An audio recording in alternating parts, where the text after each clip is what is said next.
Hi everyone. Today we are talking about lesson 3.5 in Algebra 2a, which is the graph scale change theorem.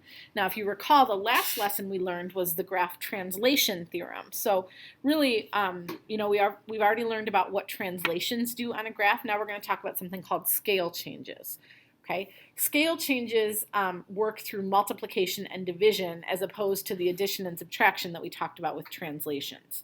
So if you need a minute at any point to copy any of this down, feel free to pause the video. I'm just going to keep talking through it, but if you need to stop it, feel free. So scale changes are what's going to happen when we're taking a graph and stretching or shrinking it in either a horizontal or vertical direction. It is important to note that when you do a scale change, while your graph's going to maintain its same general shape, it's not going to be congruent to the original. So a parabola will still be a parabola, but it's not going to look exactly like it did when it started. It might be flipped over, it might be wider or skinnier, those types of things, okay? So like I already mentioned, scale changes work through multiplication and division. And so our rules always look like this. We use an S for scale change, and then we write them as something times X or something times Y. And you will also sometimes see these written as division, so like X divided by A and Y divided by B, okay?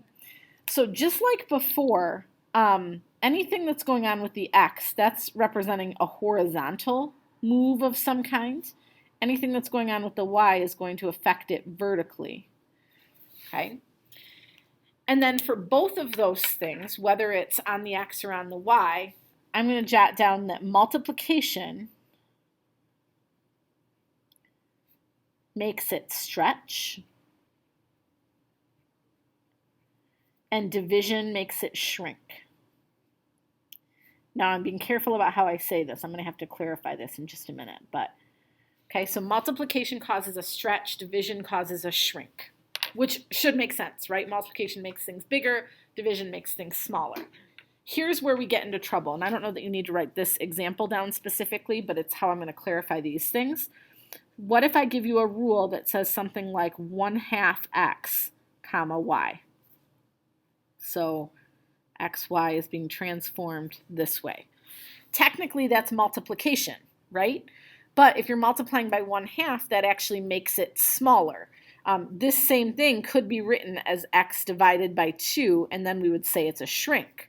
So how do we clarify that between these two? Well, multiplication only really counts as multiplication if you're multiplying by a number larger than 1. Okay, so I'm going to clarify this, that this is for numbers larger than 1 for that multiplication. Division could show up as division, or it could be written as multiplication by numbers less than 1. So if I write a 1/3 or even a 2/3 and I'm multiplying, that's going to be the same as dividing. Okay, it's going to have the same effect. So really it depends on whether your values would get larger or smaller based on whatever it is you're doing to that number. Okay? And then one more quick term, a size change, and sometimes I mix these up when I'm speaking, so I apologize for that. But a size change is when you do a scale change, but you change both factors by the exact same amount. So you multiply x and y by the same thing, okay? That causes things to change proportionally. So it's not necessarily going to be congruent, but your graph will remain proportional to the original. Okay, just like before, that all sounds all fine and good, and now I'm going to throw this theorem at you that's going to make things sound more confusing. And once again, we have this rule where I'm writing this as multiplication, but then if you look at what you're actually putting in the equation, it's division, okay? That same backwards principle that we learned when we talked about graph translations is going to apply here, okay? We're going to end up doing the opposite when we write equations. So starting with this first example here, I've got an absolute value function, and it says what transformation maps the parent function to this function. When I ask you for the transformation, what I'm really asking you for is the rule for the transformation. So because I'm seeing multiplication and division, I know it's a scale change of some kind. And if I look at my x value, in the equation, it's being multiplied by 3. Remember, according to our scale change theorem, everything in the equation is backwards, right? So where I see 3x, in my rule, I'm actually going to put x divided by 3. Where I see y divided by 4, I'm going to write 4 times y. So multiplication becomes division, division becomes multiplication. So now let's describe the effects. Let's describe what's happening, and we'll start with the x divided by 3. Okay, that is going to be, because it's on the x, it is a horizontal. It's dividing by 3, so that's making it smaller, which means a horizontal shrink. And then I usually just say by a factor of 3. Okay, so it's shrinking down by a factor of 3. It's getting 3 times smaller. At the same time, we are experiencing a vertical stretch, because multiplying by 4 makes it larger, by a factor of 4.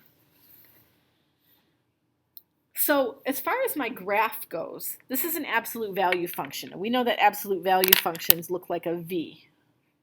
Okay? So I want you to picture taking this thing and doing a horizontal shrink. So that's going to be like pushing it inward toward the y-axis. Okay? And at the same time, grabbing the tops of this thing and stretching it upward. Okay? Both of those movements are going to have a similar effect on the graph.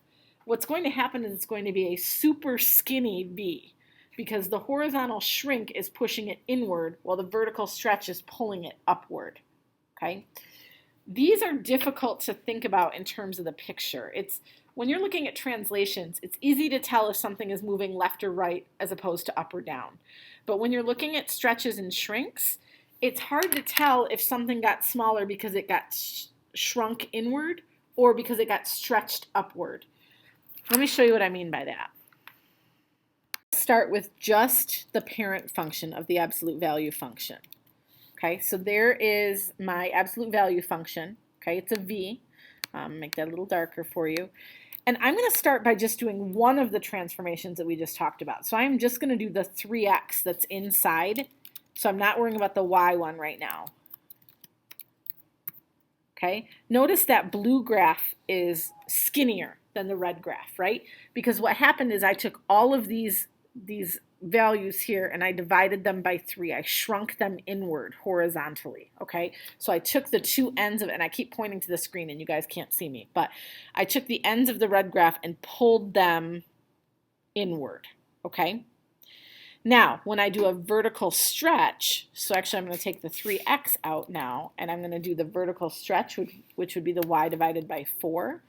Notice that had the same effect, okay? Maybe not on the exact same values, but it also made it skinnier because it took those red values and pulled them upwards. So it took this point right here, for example, and pulled it up to here, okay? Pulled it so that it was 4 times higher than it was before. This is at y equals 2. That point traveled here to y equals 8.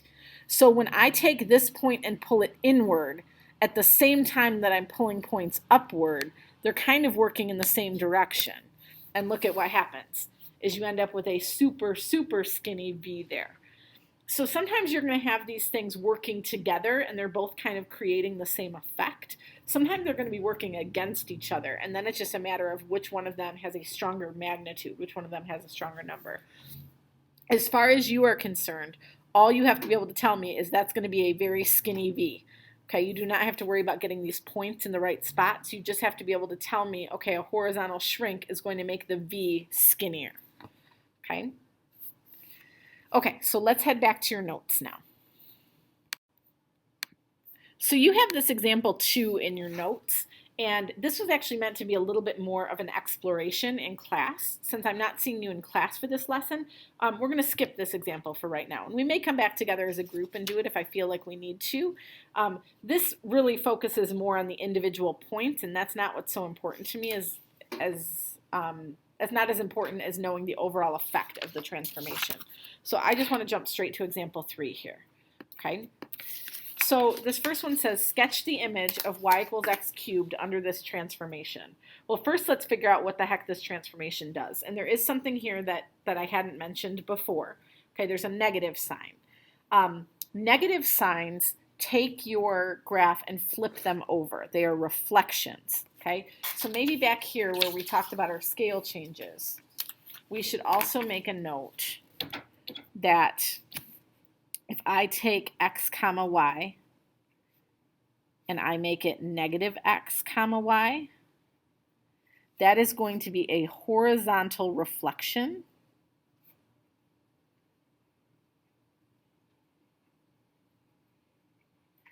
If I make the y value negative, so if I take x comma y and make it x comma negative y, that is going to be a vertical reflection.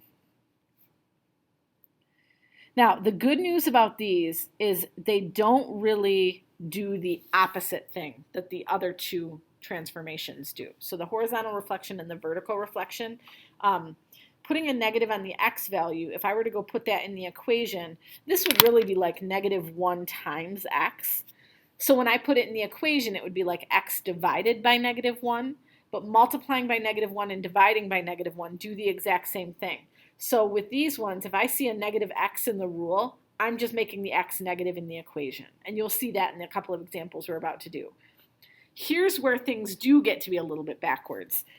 We can call this a horizontal reflection and a vertical reflection, and I'm perfectly fine with those answers. But sometimes you'll see it written more as like a reflection over the x-axis and a reflection over the y-axis. When we think about a horizontal reflection, that would be like from here to here. That's horizontal, but it's reflecting over the y-axis. So when you put a negative on the x, it flips over the y, okay? If I do a vertical reflection, so that would be like from here down to here, so there's my vertical reflection, notice that that went over the x-axis. So if you're naming these things, I encourage you just to call them, horizontal reflection and vertical reflection. But if you're reading one and it talks about, I'm reflecting over the y-axis, take a minute to visualize what type of movement that actually is, because that wouldn't be a negative on the y, it would be a negative on the x value. Okay? All right, let's go back to that example now. Whoops, we're skipping example 2 here. So I'm going to kind of split this. There's two things going on here. There's the negative sign and there's the 1/2. Okay? And I'm going to encourage you, like I was saying before, when I have 1/2 x, I'm going to think about that as x divided by 2. Okay? I think that fits in with our terminology a little bit better. So as far as what's happening to the graph, the x over 2 is causing a horizontal shrink because it's division by a factor of 2. So it's like twice as skinny going this way, horizontal shrink. And the negative sign is causing a horizontal reflection, or a reflection over the y-axis. So these are the two things that are happening. And nothing's happening to the y. So if I think about y equals x cubed, something like that, okay? A horizontal shrink is going to pull the graph in toward the y-axis. It's going to shrink this way. And a horizontal reflection is going to make it so that this part of the graph ends up over here, and this part of the graph ends up down here, okay? So when I go to draw this new graph, I want to flip it over so that this ends up here and this ends up here, so my graph is going to go this way, and I want to shrink it in toward the y-axis. So it's going to look something like this, okay? It's been reflected and shrunk in by a factor of 2. And as long as I can tell that you tried to make this thing skinny, I'll know that you know what this thing is supposed to do. Again, you don't have to worry about like, well, how far do I have to pull it in if it's a shrink by 2? I'm not worried about that, okay? Now, to write an equation for the image, this is like x divided by 2. In my image would become a 2x. And then remember I said the negative sign is just going to stay with the x. So my equation is going to look like, I'm going to put the negative right on the 2 and just make it negative 2x cubed. So I'm multiplying by 2 and making it negative. Again, the reason I don't have to like do anything crazy with that negative sign is I could have really, I mean, I separated this here, so it's x divided by 2 and a negative, but I could have written it as x divided by negative 2, okay? And the opposite to that would be negative 2 times x. So that negative sign is fine where it's at. Do make sure that whatever you're doing to the x is inside the parentheses with the cube on the outside. And there's your equation. Okay, tricky one with the fractions here. So we've got a negative sign, but what I want to point out here, notice how that negative sign is outside of the parentheses. Remember, if it's not inside the parentheses like we had this up here, it actually belongs to the y. So we could rewrite this equation as negative y equals 2/5 x to the power of 2. So as far as our rule goes, we've got a scale change. I will come to the x value in just a second.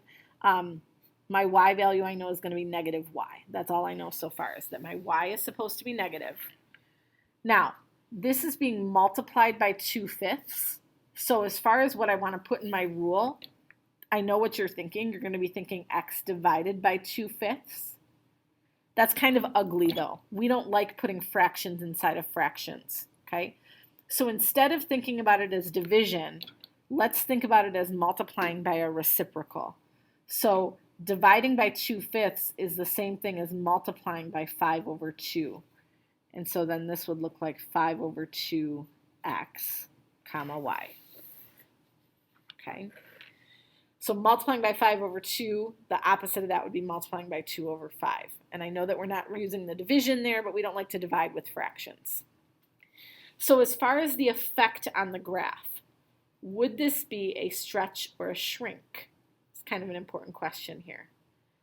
Well, it's bigger than 1, right? If we're multiplying by something bigger than 1, that is a stretch. So I am seeing a horizontal stretch. And that would really be 5/2 is like 2.5. And this would be a vertical flip or reflection. Okay, so I'm flipping over vertically and stretching it out. Okay? So now use a calculator to graph this function and its parent function to verify our answer for part 1. I will do that in just a second. I'm going to go back to Desmos for that. So I'm going to just finish out this last piece of the example, and then I'll do another quick Desmos clip here. And then under this transformation, what happens to the point 1, 1? So just like before, I'm plugging that 1, 1 into our rule. So I'm doing 5/2 times 1, and then negative 1. I'm plugging 1 in for x and 1 in for y, and that would really give me just 5/2, comma, negative 1. Okay, and I'll make sure to point that point out on the graph to you when we look at it on our Desmos in just a second. And look at the parent function of this graph, which is a quadratic. All right, that equation had an x squared in it, so my parent function is a quadratic. And let's compare it to the transform function that they provided us with in the problem. And what we're looking for is to see if our transformation worked the way we thought it would. We said it would be a horizontal stretch by a factor of 2.5 or 5/2, and that there would be a vertical flip. So if I write my new equation in here, this is the equation provided in the problem. It was y equals 2/5 or negative 2/5 x to the power of 2. Okay, so let's think about what we just said. We said that there would be a vertical flip being caused by this negative sign. So you'll see that my parent function flipped over and is pointing the other way. That's a vertical flip. And then we said there would be a stretch by a factor of 2.5. So this purple parabola is 2.5 times wider as the original green parabola. That's what we're seeing here. Okay, it was stretched outward. So if I look for that point 1, 1, which is going to be right about here somewhere, it's probably not going to let me click on it exactly. Yeah, not quite, but so this point right here, 1, 1. Oh, you know what I think I can do? There we go. There's 1, 1. When it transforms, that step we took where we plugged the 1 and the 1 into the rule was telling us where would this particular point end up on our new function. And we said it would end up at 2/5, comma, oh, I'm sorry, no, not 2/5, 5/2. 5/2, comma, oh, gosh, I'm still screwing this up. 5/2, comma, 1. Guess I need parentheses. Nope, still screwing it up. Sorry guys, 5 has -1. Okay, so this coordinate here corresponds with this point. When I do this transformation, this point is going to flip over, so it's going to end up down here, and then it's going to be pulled outward 2.5 times as far as it was originally. Okay, so that's all that question was asking, is where would this particular point end up? You don't have to do anything with that as far as your graph goes. It's just a matter of naming that coordinate and saying, hey, look, this is a coordinate on my new graph. Okay, that's about it for today. Hopefully you found that helpful, and we will talk about this much more in class when I see you again.